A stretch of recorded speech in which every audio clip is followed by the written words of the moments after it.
오늘도 단독 보도로 시작하겠습니다. 금융당국이 부동산 PF 사업장 사업성 평가 기준을 일부 완화하는 방안을 검토하고 있습니다. 사업성이 있다고 판단되면 브릿지론 만기 연장 횟수와 상관없이 사업을 이어갈 수 있도록 예외 조항을 두기로 했습니다.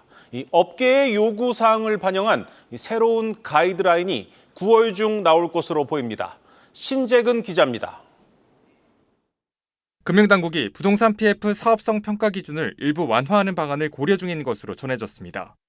한 투자은행 업계 관계자는 정부의 PF 평가 기준 가이드라인이 현실에 맞지 않는 부분이 지적됐다며 세부 조정을 해서 9월 중 다시 가이드라인이 나올 것으로 안다고 말했습니다. 앞서 금융당국은 지난 5월 사업성이 떨어지고 무분별하게 대출 만기를 연장하는 좀비 사업장을 걸러내기 위해 부동산 PF 평가 기준 개선 방안을 발표했습니다. 현재 이를 바탕으로 사업성 평가를 진행하고 있는데 평가 기준에 대한 업계 불만이 큰 상황입니다. 대표적으로 문제 제기된 건 브릿지론 만기 연장을 2차례 초과하면 유의, 3차례 초과하면 부실 등급으로 분류하는 부분입니다.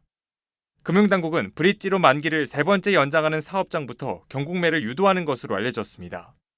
브릿지론은 부동산 개발 사업 과정에서 토지 매입 등 초기 단계에 필요한 자금을 대는 대출로 보통 만기가 6개월 정도로 짧습니다.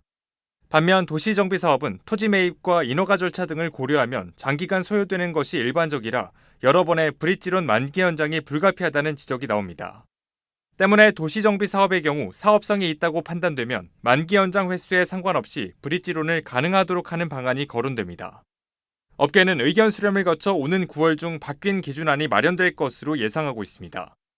평가 기준이 완화되면 그동안 꽉 막혔던 브릿지론이 활성화되고 투자자들이 불확실성 해소로 받아들여 경국매 낙찰 건수도 많아질 것이란 설명입니다. 금융당국은 사업성 평가를 하면서 의견을 계속해서 받고 있다고 밝혔습니다.